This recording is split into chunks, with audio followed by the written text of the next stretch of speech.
Hey guys, thanks for checking out the Bucked Up Podcast. If you wouldn't mind just hitting the subscribe button, like, sharing the video, we have new episodes coming out every Monday and Thursday. Enjoy. Hey guys, before we get started, I just want to say that this episode is sponsored by North Carolina underground hip hop titans E the Mad Assassin and Seven to Panther. They recently joined forces with Polish producer Slide Beats to present their newest album, Carter and Newton, The Field Report, with a bonus track produced by Drug Beats. This album is drawing inspiration from the 97 classic debut, The War Report by Capone and Noriega. The West Coast transplants combine their respective aliases, Seven as Young Bunchy Carter and E as Graham Newton, to form their version of CNN to take the War Report into the field. Carter and Newton, The Field Report, is currently available wherever you listen to music on all streaming platforms. Welcome to the episode. It was at this moment that he knew. He bucked up. Now you fucked up. Now you fucked up. Now you fucked up. Now you fucked up. Now you fucked up. Now you have fucked up. Like, I was just reading over all of her important shit. I'm like 9 years old. You know? It's so I also at the same time, like, I enjoyed the praise and adulation that I would get from, like, at school. But then in my home life, or just like in the neighborhood period, when people find out that you have that sort of gift, like, they either want to start testing you or have you do stuff for them, you know. So I also developed a way to kind of hide. Like, I think that's where my sense of humor came from, like hiding that I was smart.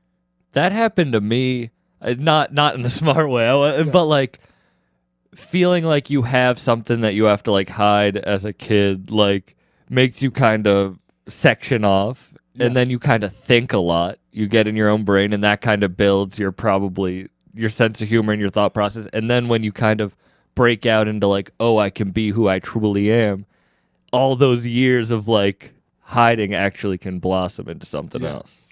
I'm realizing this as I'm talking to you. I realize, so what ended up happening is being funny, you get to be smart without the pressure of knowing how to do shit.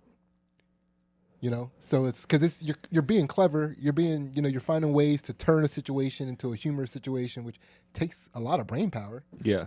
But then somebody's knocking, hey, can you fix my computer? You know, so.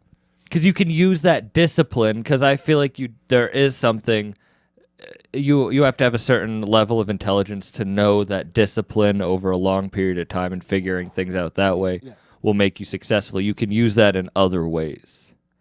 Like, maybe I'm not going to want to go to school for 8 years and get my master's, but I can grind and I know how to build a podcast from nothing. Like, that's something. With the help of, like, you can use, same with you, like, you use that and now you're. So I would feel like if the thing that I use my intelligence for that benefits me the most is the relationship that I have with my wife. Like, we have a really good relationship. We communicate really well, and that's because we both understand the effort that it takes. That's actually something I really wanted to talk to you about, and I'm glad we're getting into it early. Is a reason you said earlier you were with your wife since college, and how old are you now? 41. So that's a long time. It is long. We've been together for 21 years. That's amazing. Yeah. And it's funny, Ani's cheer. A reason that's just Ani. He said Ani's a chick. I said Ani's cheering, but Irish just looked so upset at her cheering. He just looked so upset at her. But a reason I started this podcast, honestly, is because I was in a relationship and I was broken up with, and that girl told me that I needed to get my shit together in a real way. Yeah. And I had to take a real look at myself. And this started off as a self-help podcast. I now interview a lot of rappers and comedians and artists, but it started off as being like, I need to learn how not to be an asshole because this person that I loved told me I was an asshole. Yeah. So, like, I wanted to talk to you about, like, being a comedian, building a relationship from college, living that, like, that is something that not a lot of people get to do or are able to do. Well, I think get to do is a better way to say it because it's lucky. You're lucky, right? Because just me alone having the will to adapt to be in a good relationship isn't enough, because you need another person that's also willing to adapt to be in a relationship. And that was the first time I ever said it like that, because what I would normally say is sacrifice, but I think that's an ugly way to say it, because what you're doing is you're adapting. Like, you can look at it as sacrificing. You have to give up some of the stuff that you probably like prefer to not give up in order to be in a relationship. But humans are the most adaptable creatures on earth. You can handle that, So it's really she's a very we're like samurai people, man. So it's like really hard to look her in the eyes and be like I can't stop talking to women. I can't, or just whatever the thing would be. It's just like, oh, you don't have the will to do that. I would never want to face her trying to argue that. Did you have that from the beginning, or is that something that you had to like build over time? I don't know, man. I don't like my mom is a big liar, and she was constantly managing the lies of her life. And I would see that as a kid. Would she tell you to lie? And like when you were a kid, I am a masterful liar. So my mom is a liar. My uncle that I'm named after is an actual con artist. So, I was taught before I was taught that people should have integrity. Honestly, I was never taught by my family that you should, like, if you say you're going to do something, do it. I never was taught that from my family. It was like, say what makes people feel good. Yeah. And just live your life, dude. That's so mine was if you tell people certain things, no matter how close you are to them, they'll use that against you. So don't tell anyone anything. Well, that's how I have to treat my mom, because that's how my mom is with information. Like, if any information she has is, all right, I'll figure out how to use that when I need it. And it could be good news, So when I went to Lafayette, right, the first year there, I did not go to class. Only classes I went to were classes where I was trying to talk to some hot chick and didn't open a notebook, never took a note, which they all found impressive. You're at this school, this really tough school, you're not even opening a book. And I'm like active with the teacher because I know how to like make myself look cool. Yeah. So I'm like asking questions, smart questions. I'm looking smart. Meanwhile, I'm failing every test because I'm not studying at home. I'm flunking out of college, but I'm impressing chicks. So the child prodigy, that wasn't carrying you through college. Well, that was math. So that was like I wasn't sure if you were like, dude, I got caught up in math too. I got fucked up in math too. Because I thought you were like, I wasn't opening the book and I was still acing the test. You were failing and shit. The thing is, you can't know what you don't know, right? Mm-hmm. And there's certain things about math, like if you just have numbers, but when you start to use functions and starting to use like different writing different proofs things, and shit. Proofs not the same, because proofs are mostly geometry, right? And algebra, right? If you really break them down, it's just mostly But when I'm talking about like, that's how little I know about math. I just said the most dumb thing. I just mansplained math to you. I'm over here thinking like, what's a proof? Like, okay, shows how far I went in math. Come on. Yeah. I mean, proofs are just basic. Oh man, I think I might have had too much weed now. But it's like this equals like the transitive property. Right. It's so it's a theorem that's proved. Now it's a proof. Otherwise, it's just a theorem, right? So what I'm So you got fucked up in math because you were going to. But it was like I wasn't studying. I wasn't looking at any of this stuff. And so there's a point when you get into math, if you don't know what certain letters mean, you're not going to be able to do the math. Yeah. Right? It's just impossible. And I was at that point, and I wasn't really trying. And so I got kicked out of college after my first year. But because I was such a talented student, they wanted me back. Like Lafayette kicked me out, but they made me sign an agreement that I would only come back to that school.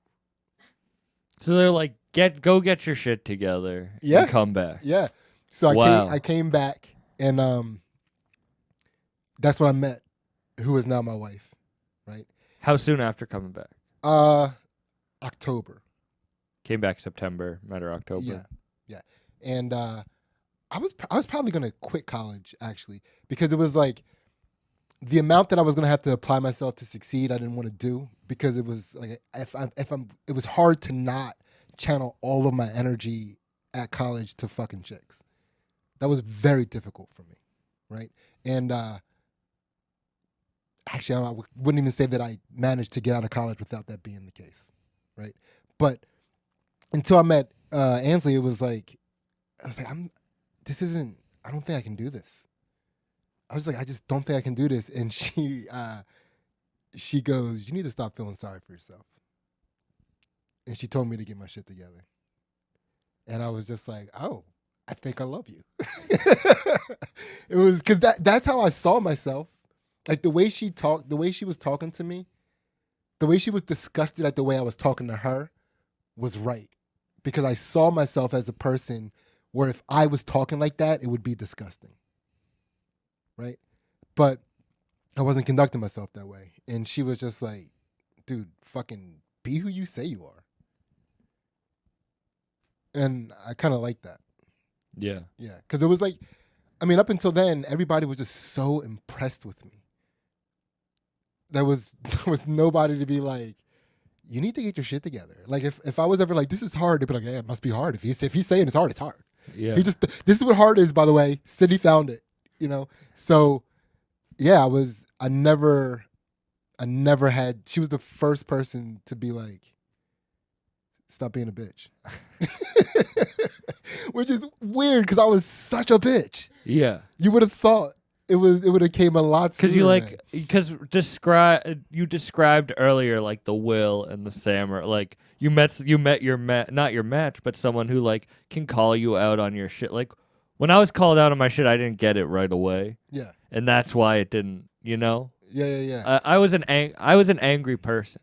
I am an angry person. So like when I feel small, I'll try to be like start yelling and get mad. Yeah. And then everyone around me is like, "Oh no, Sam's like he's the nicest guy ever. Like he's such a nice guy." But then you talk to like exes and shit and they're like, "Yeah, until he feels small and then he's a yeller and he says mean shit." Yeah, I'm a spiteful person.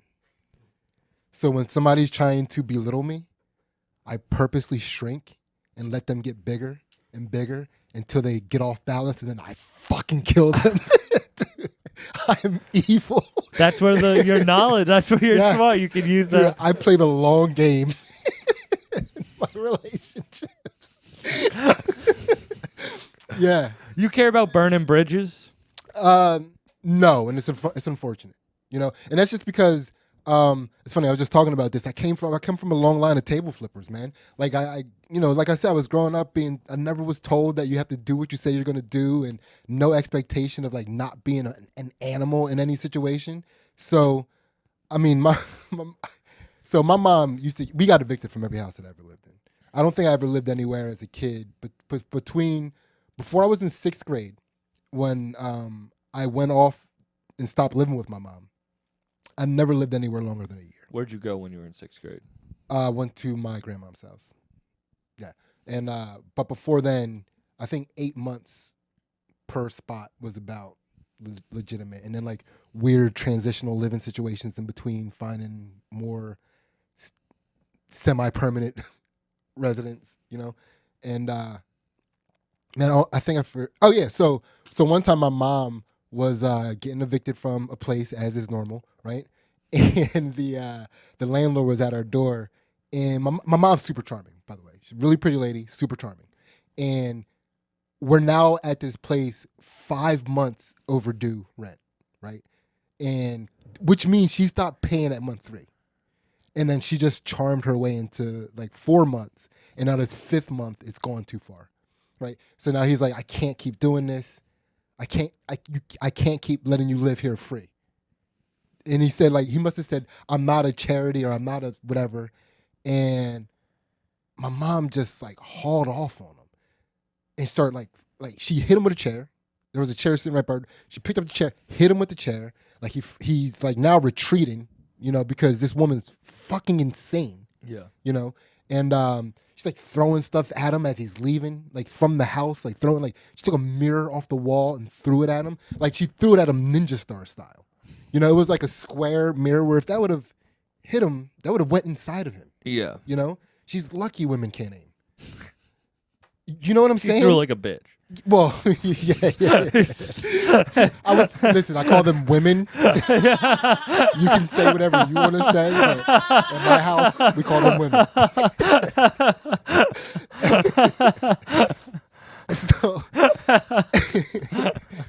So my mom's flipping out, right? And keep in mind, she's flipping out on this man because he only asked for the money that she owes for overdue rent. And I'm scared now. I think my mom's going to prison. Yeah. I'm freaking out. I'm crying. She like gets me. You ever see her freak out like this? Like, did she ever freak out like this at you and shit? I don't know. She never really had to at me. I was afraid of her. Mm-hmm. You know, like she was, you know, and I also learned how to work her eventually, right? But I mean, she was a fighter. She fought a lot of people. I saw her fight a lot of people. She's a really good fighter. Mm-hmm. Yeah. But so when I'm telling her, like, why did you do that? I asked her why she did that, and I'll never forget. Like this, I think about this almost every night before I go to bed. Her answer for why she attacked that man, she said, "I'm not going to let him talk to me like that in my house." And even as a kid, I was like, in my head, like, Mom, this is his house. Like, what are you talking about? Yeah, like he was talking to you like she just that. didn't get. She didn't get it, right? It's Yeah. So I knew early on I was being raised by psychopaths to some degree, you know. So I don't know why I got on that, but whoever's listening, they're like, yeah, that made sense. That all buttoned up. So where did you find? Were you born with the math gift, or was that a retreat from all of this? Like, so that's an interesting question, man, because I don't remember it until after I was hit by a car. you know what? Head trauma changed my life too. Yeah, I know. Dude, when I say that, you don't meet those people until somebody's bold enough to say it. Yeah. Because we sound like crazy people. Yeah. It's hard to explain to somebody. Like, no, I was in a coma for like 2 weeks. How old were you? The summer between 3rd and 4th grade. You were hit by a car? Yeah, I was blasted by it. What happened? I was in the street. Car hit me.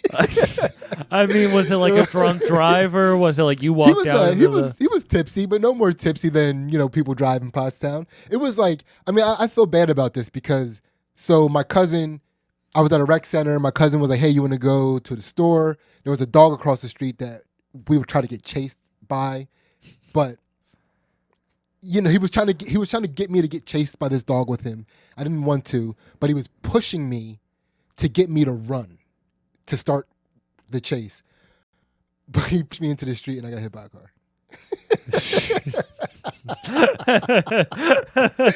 It's just one of those things where it's like, it ruined my cousin's life. He was never the same since. And you got a math gift. Fuck him. You got a gift for math. He had his life ruined. You got the love of your life. Dude, he like ran away from home. He's like, they changed his fucking life, man. Oh my God. They say this podcast isn't funny. But it changed 2 lives, and that's what's unfortunate because I feel like That changed a lot of people's lives. I'm the only one in that situation that things came up good for. It is wild. It's absolutely wild. So because the guy that hit me was a little tipsy, he wasn't drunk. He was tipsy. There's no way he could have avoided me. That was a freak situation. Kid pushed you in the street. Cousin. But he has alcohol in his breath. So the first thing he does is panic and he tries to flee. Right? He gets caught by witnesses and brought back to the situation, right? So now he's not only being charged with fleeing a situation, but he was tested for he has alcohol in his breath. Yeah. So now he's a drunk driver fleeing the situation, hit a kid. Guy, his life was destroyed. Yeah. Absolutely destroyed. His daughter was in my grade my whole life. Like we were in the same homeroom all through high school. her life was negatively affected because she had a shitty dad because he. Can you imagine being financially ruined? Just like bankrupted, nothing. Your wife leaves you, like you, and now you're like scraping by. He spent his whole entire life trying to pay for hitting me with a car. That's where all his money was going. That's where all his efforts were going. So I don't know. Listen, I don't know if he drank before, but that couldn't have helped. And then now I'm in homeroom with this chick that is like a friend of mine who has a shitty dad. And again, I can't. She taking it out on you at all? Oh God, no. She's awesome. Like, when you grow up with shitty parents, you have a sense of awareness where you're like, that's them. Yeah. Like she was in my gifted classes. Like she's a talented person. So she was just like, no, that's him. You ever know what happened to him? No, I try not to. It was not tracking That well. must be a really Yeah. And Dude, you came out.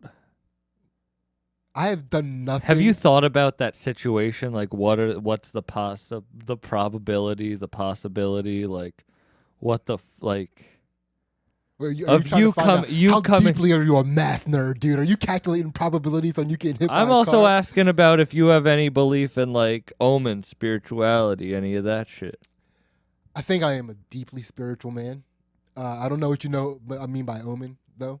I mean it in the way by The Alchemist. I say it a lot. Okay. The book The Alchemist, just Yeah, like yeah. how things on your life lead you on the path that if you follow the things you're supposed to do, you'll end up on the path to being your best self. I think I do believe that, but I also I feel like I have enough life experience to know that it's only true if you believe it, right?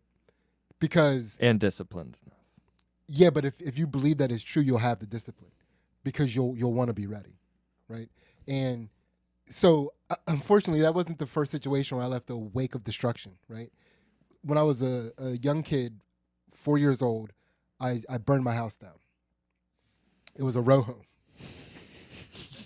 God damn it. I know. Yeah, you're getting the deep cut. You're getting the deep cut, Tommy. Yeah, So what happened? Yeah, so I burned my house down. So my Mom's house? Yeah, it was my sister was downstairs with her friend. They were behind this chair. It was like kind of this material, this plush, kind of like, but it was back in the 80s though. So it was like before this went out of vogue for a while. This is like back in, right? So it was a couch like this, and she was behind it. It was like so big that they could be behind it in the corner, and they were like smoking cigarettes and stuff.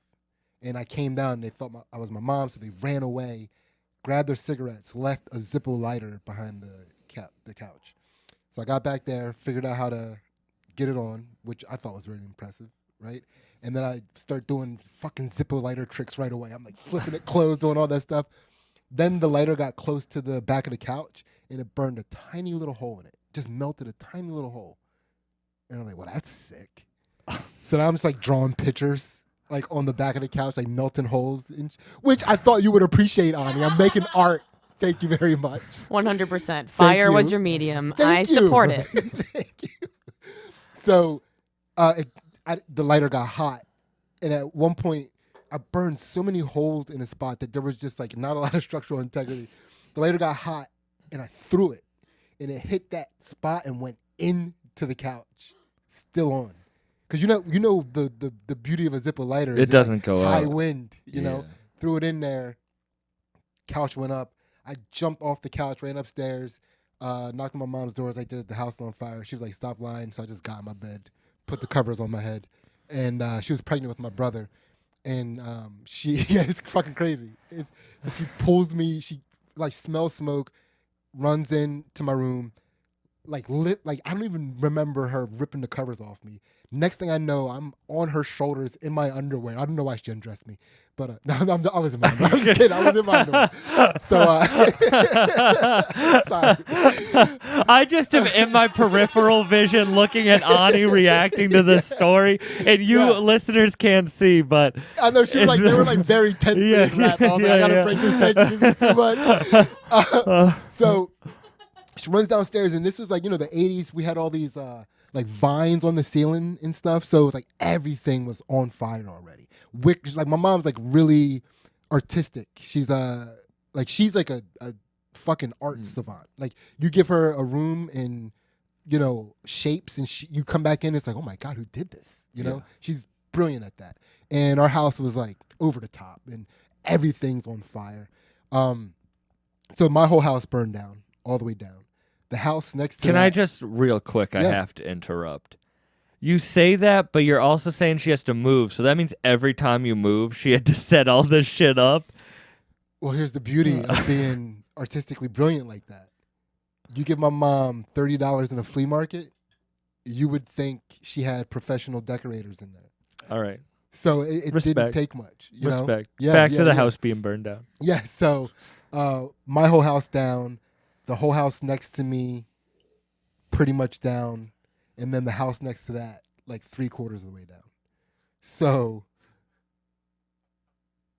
all those families just fucking out on the street now. And then again, I was a kid, so I didn't have enough clarity on these people's lives beforehand. But afterwards, I know that the people that were living in the house right next to me, they're feeling hard times. The woman got really badly on drugs, and the house next to that was I was just destroying lives my whole life. And then for me, it was just like, was there? Did your mom have to do like pay anything? Was there? No, my mom. It was. I don't know what it was. How it was. No. It was. She's a good liar. She was a good liar, but it was also. We lived in a government subsidized housing complex. Yeah. Right. So it was. They did find out that it was me. I don't know why she didn't have to pay. You know, because of the people that were in that situation, we were the only people that got a house again. Damn. Dude, it was crazy. That is crazy. Yeah, and the day we were moving into the new place is when my mom sat me down, and she was like, if you tell the truth will set you free. Did you set the house on fire? And I admitted it. But they had already had the Zippo lighter, and you know they knew it was me by then. But yeah. Damn. Well, is that so? She told you to tell the truth. Yeah, I mean, I don't know what that was about, because that was the only time that ever happened. Yeah, that's why that's the reason I bring it up. Yeah. Because like before you were like, oh no, she was like lie about. Yeah, and she lied about. Maybe that's why you don't have to pay. If she was like, if you can get the kid to admit it. I mean, I only admitted in front of her. I mean, if she went back in front of. I thought you had to be like in court. Oh no, like, no! It was just me and her in the house. You know. Damn. And I remember her telling me, like, if you tell the truth, nothing will happen. I promise you. And I was like, all right. And I told the truth. And then like nothing happened then, but I swear to God, this is no bullshit. I'm not even saying this for comedic effect. The next week, I broke a vase. And that's the only ass whooping I ever got in my life. Like, dude, that makes sense.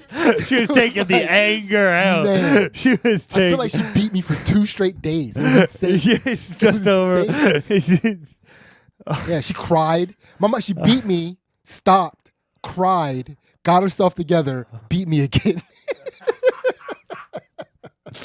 And she didn't once mention the house being burned down, but there was just a Zippo lighter off at the corner.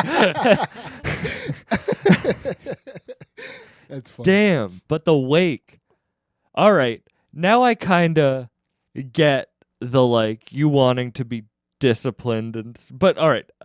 There's a lot of ways we can go from this, but I want to say you remember being good at math after the accident. Yeah, after you came back. I want to go back to that real quick. My mom claims otherwise. Right? Because apparently she had to talk the school out of pushing me up a grade. And that was before the accident.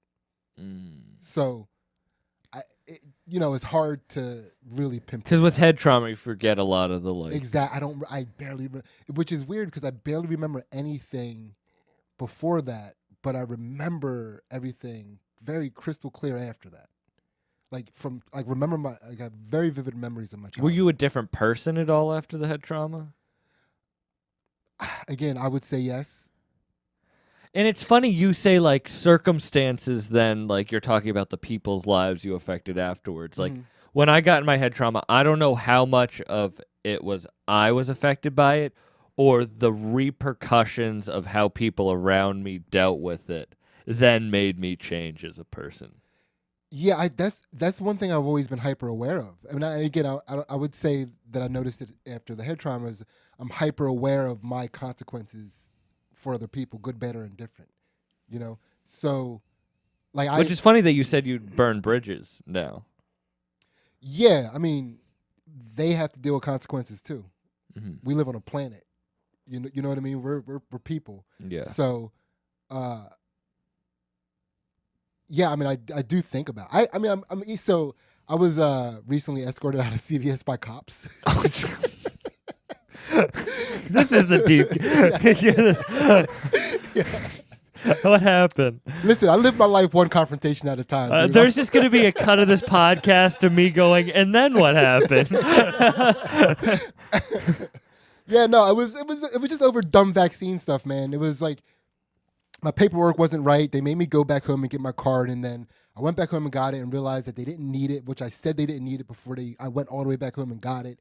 And then this lady like rolled her eyes and sucked her teeth at me, and then the fucking table flipper came out. And it was just, I just started, And then you like, were your mom after you broke the vase. You were like, I'm taking all Dude. this energy out on you. I was something my mom wishes she could be. Do you know, like, because like my Yeah, mom to get the cops to Yeah. come to CVS. Were you in New York? or and was take this my in- side, by the way. They came to CVS and took my side. A black man in CVS screaming during a pandemic, "This is all fake." They took my side. I'm the fucking man.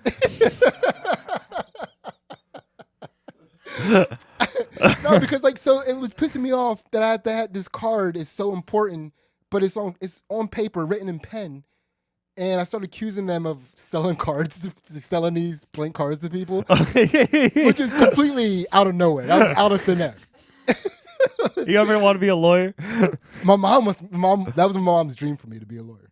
My grandma wanted me to be a psychiatrist. Yeah? Yeah. Well, you have a knack for being open to people. Yeah. Yeah? But I would rather just smoke weed and have a podcast than like go to school for psychiatry. Like this Yeah. is legit the same. Like this is the same thing for me. She knew your interest. Yeah. She could see it in you. Yeah. Yeah. She just didn't know I really loved weed. Yeah, well, she's from a different era. What did she do? My grandma? Yeah. She was the head of like event planning for Johns Hopkins for the hospital. She's a people schmoozer. Yeah. Yeah, she knows Yeah. people. And then my mom's a teacher. But you know that's one of the things that they do. Your grandma, she probably had a really good knack at being able to see a person, watch how they get down, and pinpoint their interest. Mm-hmm. You know, and that's how she can like lead them in conversation, and you know. Except when she met my first girlfriend, when I did comedy, she was like, he never was funny. That's what she said. Yeah. What was she right? I wasn't funny around them because I was so scared to be open. I was so scared to be my actual self. Sam, the question was she right? And it sounds like the answer was yes. Yes. Yes. Yeah, because if I think back to it, it was because I was super scared to like show my true self. Yeah. That's fair. And then like we're going back to the like your wife being like calling your shit. Mhm. When I was called on like that you have like your true self is a piece of shit, you need to work on that. Like then I was open to being myself in front of everyone else too. And that's when shit started popping off. Yeah, when was that? Or how long ago was that? It was literally 2 weeks before the pandemic hit. So I have a couple questions for you, or maybe we'll see. So a lot of times when people are overweight, now I'm making a comparison, but you'll see you'll still have follow. So when they have a lot of weight on them, then they lose weight, and then all of a sudden they're like, people just seem to like me more. People are shallow, but they're also applying themselves towards people in a whole different way, right?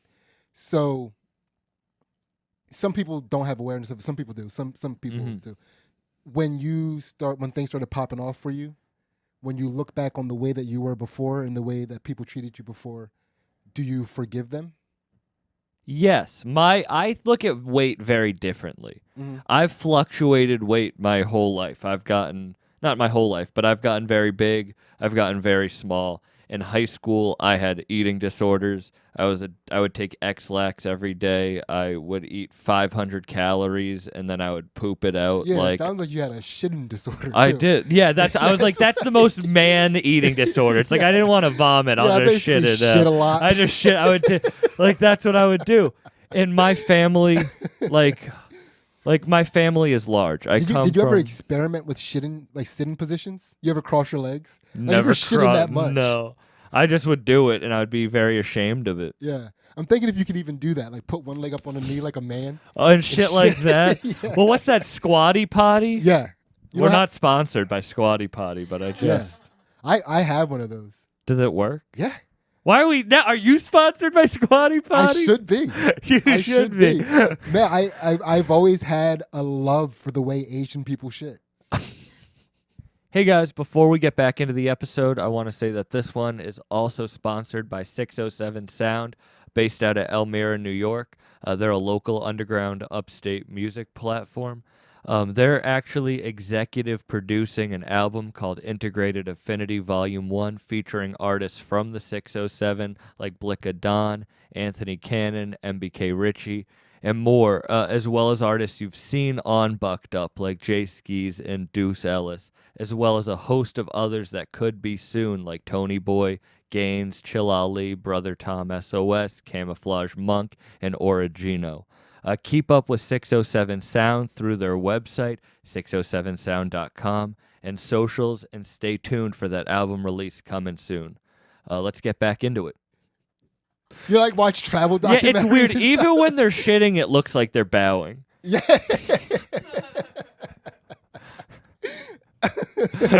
I got Irish with that one. back to the no, but my weight, I do forgive people about that shit. Weight's just something that fluctuates But on no, me. but I mean, I'm not even talking about in regards to weight though. I'm talking about so you had an epiphany with your character development. Oh period. yeah. Mhm. So now that you are working on your character, you're developing yourself. When you look back at the way people treated your former character, do you forgive them for the way they treated you? Yeah, I was a piece of shit. Yeah. I was a piece of shit, and I realized that. And until I wanted, it's so dumb. Until I made those, there were so many things that happened. Right, getting broken up with, pandemic hitting, losing comedy, doing DMT. Like there were a lot of like things that happened that all changed me as a person, that I came out better as. And when I look back at my old self, I realized that was all beneficial, but I was lost and I didn't have a path. Okay. That's hard to find a path. Yeah.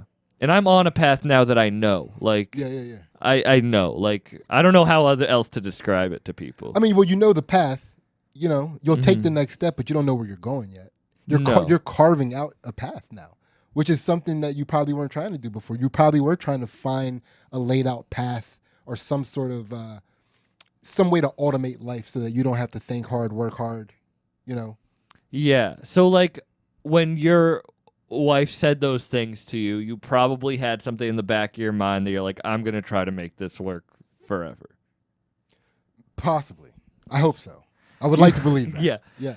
I guess that's a bad example. I don't want to compare work to that because those are two very different things. No. But I just have this thing where before I kind of knew, but now I know exactly what. I don't know how I'm going to get there, but I do know what's going to happen. Do you mind if I ask you what it is? I mean, you can keep it. Yeah, no. It's maybe I won't go deep into it, but you were talking about you're a deeply spiritual person. Mm-hmm. I am too. And I believe that the things that I'm creating will lead me to what I want to do, which is have and I have talked about this on the podcast. My dad's favorite movie growing up was Dave Chappelle's Block Party. I grew up listening to rap. I knew every word to The Predator by Ice Cube when I was like 6 years old. That's what I would listen to. I want to have these festivals or comedy and rap. And I'm already doing it. The first one, if you're listening now, is coming up in Brooklyn October 9th. I'm getting like real rappers and real comedians coming out doing a show, and it's like, oh shit, these things that I always wanted to do, I can actually create. Yeah. That's pretty sick.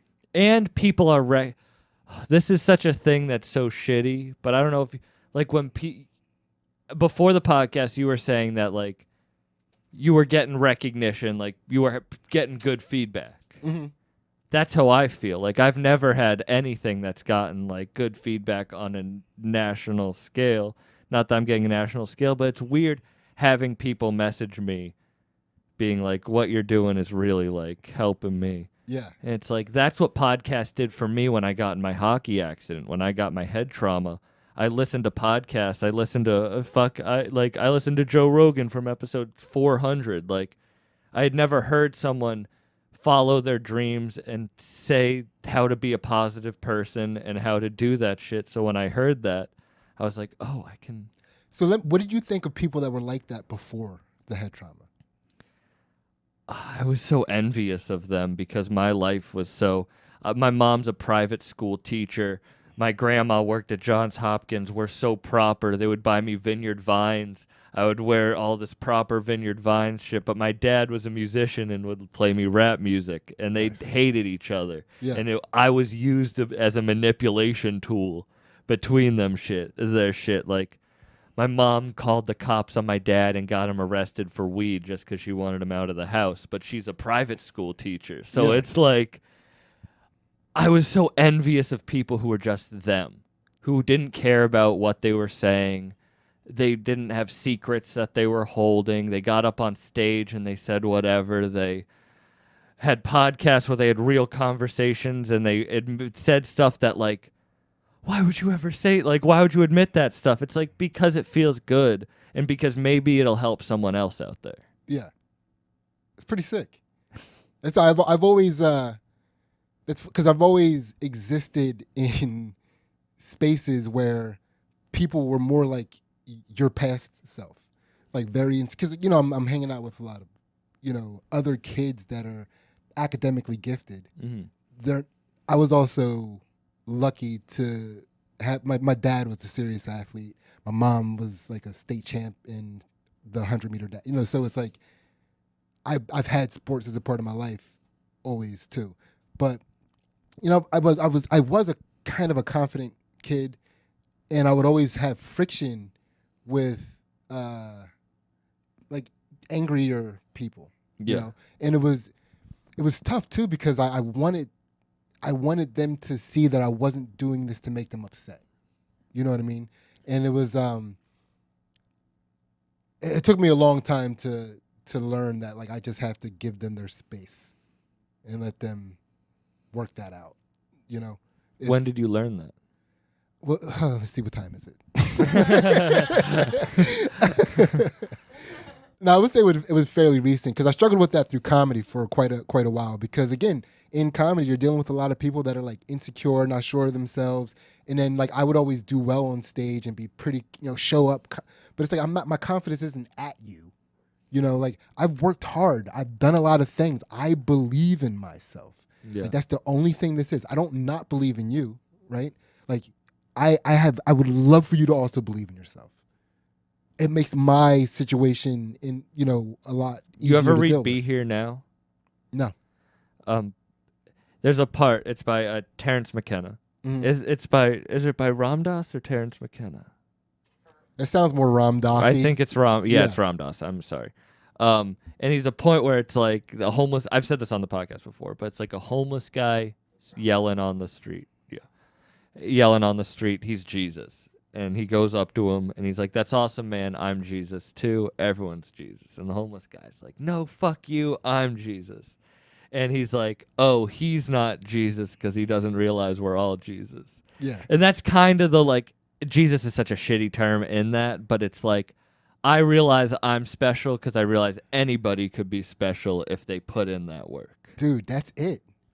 Nobody's and so here's a phenomenon I find really interesting because I laugh about it all the time because I've always been hyper aware of it, but it still gets me. Mm-hmm. Anytime you are outside of a group that you want to be in, it feels as though there are forces conspiring to keep you out. Dude, I think that is hilarious. Yeah. That is so funny to me.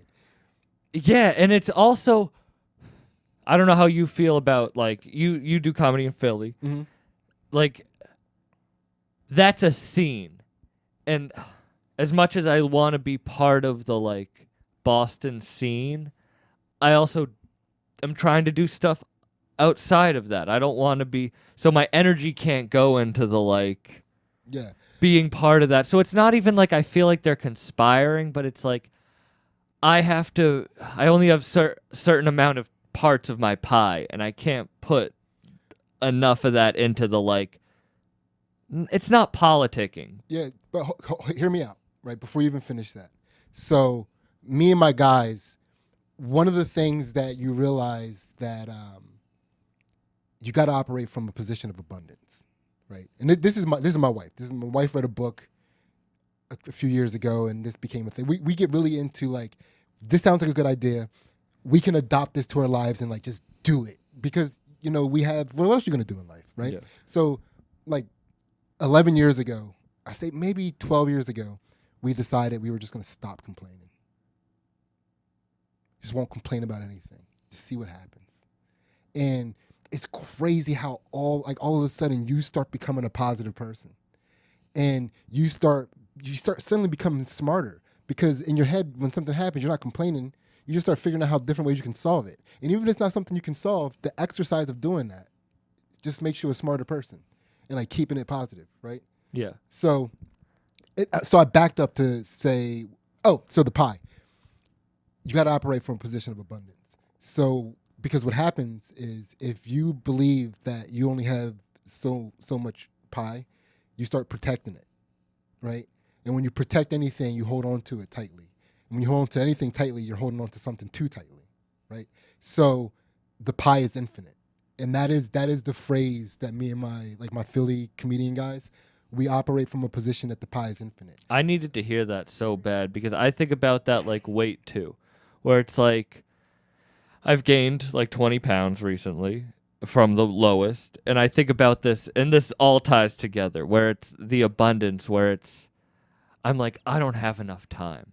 But it's like, yeah, you do. Mm-hmm. Yeah, you do, asshole. Like, you have plenty of time to do anything. Like, how did you lose all that weight before you made time to work out? How do you do anything? How did you get any, like, you make time? There is an abundance. It's not like, and when you start getting that mindset where it's closed off, you do start thinking, oh, I don't have time for that. Like, I don't have time for that. And then that shit never happens. Yeah. And I'm pretty good at making time for things. But you can always get better. Like, why would I think this is my peak? Like, why can't I make... Like, there's always more time to make. Yeah, dude, and especially, too, I was just talking to my niece about this last night. When you're in service to others, everything seems to work out. Like, just genuinely be of service to others, and it will work out. So, from the littlest thing, right? So I'm on this podcast with you right now, and you brought me on this podcast as a guest, and so now your listeners, your viewers, they're seeing me on this podcast. So I want them to think you're brilliant for having me here, right? So I also want them to be entertained. So I'm just like, I'm being of service to them. I'm being of service to you. And then you take that one step further. I'm here on recommendation of Irish and Ani. That means a lot to me. So I get to make them look great in your eyes. Yeah. Right? So none of this is about me. Like, I'm here. I'm just being of service, and this is fucking easy. It feels good to be of service to people, man. I think about that in the way it's like helping others is the most selfish thing that you can do because it's like 100% agree. You know, because I feel so good. But it's true. It's true. That's my favorite thing. Like, another reason I started this podcast is because I love putting people together. Mm-hmm. When I was, I don't even remember who said it to me, but someone said, don't bring groups of friends together. Yeah. They'll never get along if you bring two groups of friends. And that's so stupid. My whole thing about this is I want to introduce people. Like, I want to make a web of awesome people that I know who are disciplined and passionate, that everywhere there's just cool people that I can fucking work with, talk to, know, like, oh, you need someone who does this? Let me put you in contact with them. Yeah. Oh, you need someone in that town? I got you. Yeah. Well, what used to happen back in the day is you would put friend groups together, and then the friends the two groups would get together and realize you weren't cool. Just start roasting you. Yeah. So then that became a phrase like, dude, don't put friend groups together. It's like That's true. one person on the outskirts of town, like, don't put your friend groups together. Then you end up like me. Living under a bridge, complaining about, don't mix the groups.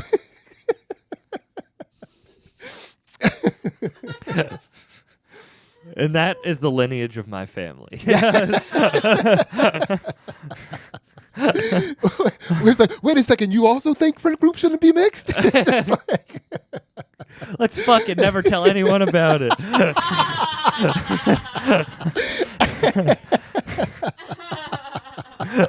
just like secretively fucking and making a family. That's how gypsies were made. Oh my God. But I think that's a comedian thing. Like, I don't know why but I also like to get up on stage and just be like, there's no secrets. I can get in front of a room of 500 people and tell them the most intimate things about myself, and I'm okay with it because growing up I was trying to hold that back for so long. Yeah, I mean, I think it can go two ways in comedy, and I think talented people, you know. So one of the things that we, I mean, not to be doing a promotion, but I don't want to. So my podcast, Two Jack Bros, what we do, we're exploring consciousness, right, with comedians and stuff. But on the Patreon, we ask people questions, you know, through the hierarchy of consciousness, and we kind of go up that ladder. And then on the Patreon, we do it the same thing, but the dark version of each one. Yeah. Right? Because there's no guaranteed path that is the path, right? If you dedicate yourself to, dude, you could reach enlightenment, I believe, wholeheartedly as a serial killer. You could get so good at serial killing that you just fucking reach enlightenment, you know? And I wholeheartedly believe that. So in comedy, you can go all about yourself and still become a really talented comedian and get far and be known, you know? But there's going to be something about it where it's like there's just something, like I'm laughing, but I'm not like I'm not like doubling over with laughter. I'm not like, there's a different type of connection that you get when you're being of service to people. It's just everything feels different. When I was young and I got in that hockey accident, the head trauma, laid in a dark room, couldn't listen to music, couldn't go outside. All I could do was listen to people talk. Yeah. So I listened to podcasts, stand up. I was young and I fell in love with stand up. Like I fell in love with it. Like that's all so then I would reach out to like Todd Glass.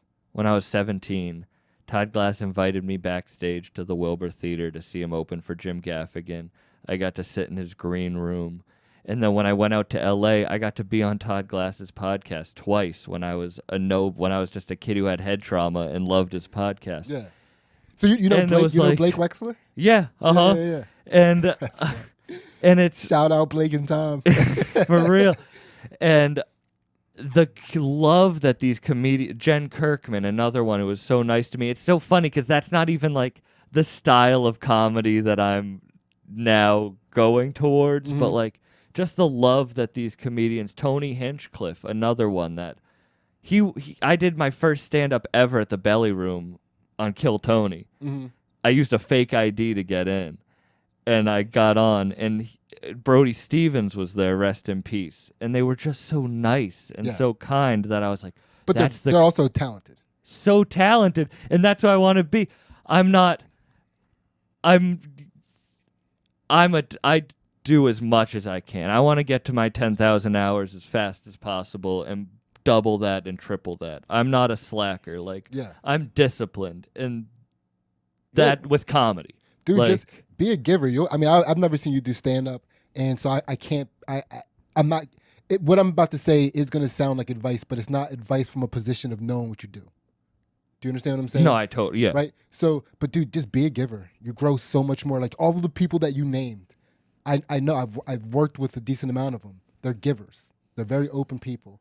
Like I opened up for Jen Kirkman like 4 years ago, right before her big comedy special. Like she was like promoting that. Yeah. And she was just super giving in the green room, and it was just like not just of her time, of her vulnerability. You know, she didn't have to do that for me. Yeah. And it was she also like had a ridiculous flu, probably COVID back then. It was she probably patient did. zero for COVID. No big deal. Just got off Torah, China. I once almost got COVID from Jen Kirkman 4 years ago. Cut it. That's the clip. That's the clip. We're using that. I don't care about any of the serious shit. Imagine if that's the only thing I promote. Does Jen Kirkman give comedians COVID? Dude. And also like just comfort in like good conversation in COVID. That's no big deal. She's very giving. She's very giving. But man, thank you so much for doing this. I really do thanks for appreciate having you me. coming on. This is really awesome. And if you're ever in Mass, let me know. I will not be. You'll never do shows in Mass? Never. Well, then never come to my fucking state. This is Now I'm there. Now I am. See, you get me. delete the file. I don't want this episode released. This is going on our non-existent Patreon. Do you want to promote your podcast? And Yeah, check out Two Jack Bros. We call it like we're trying to figure out a way to keep our inappropriate sense of humor, yet somehow reach a higher consciousness and enlightenment. And we have guests on to like pick their brain and steal their secrets, yeah. and give them to you. We're stealing. We're like the Robin Hood of mental health, I guess. Stealing from the rich, given to the mentally challenged. Yeah. Man, that's not how I would have said it. I would have said steal from the rich, give to the retarded. But you're a good guy. You're a good guy, but retarded people need shit too. Instagram. You're not a social media guy. I mean, I'm on it. You can I will put my stuff on there. I'm not an active guy. I try to exist in the moment and eat as much pussy as possible. Eating pussy. Yeah. That's where I spend my time. I'm probably gonna die soon. Pussy asphyxiation. What a way to go. That would be the best What way a to way to die. go. Just unless you no. Because this is going to get real dark for a second, guys, and I apologize. But I woke up at a party in college once to a girl dressed as Jean from Bob's Burgers sitting on my face, and that would have been the worst way to die. Okay. I could see that. I can see that. But was it Michael Douglas that got cancer from eating so much pussy? Wait, can you get canceled from eating No, he got throat cancer. throat cancer. I the guy thought that he said- said he got canceled from eating too Dude, much. there's no way the Me Too movement is gonna cancel a dude out there, just patriotically He's just like- munching. he salutes in that pussy. Oh my god. All right. Thank you for coming on, man. Thank you. Bye.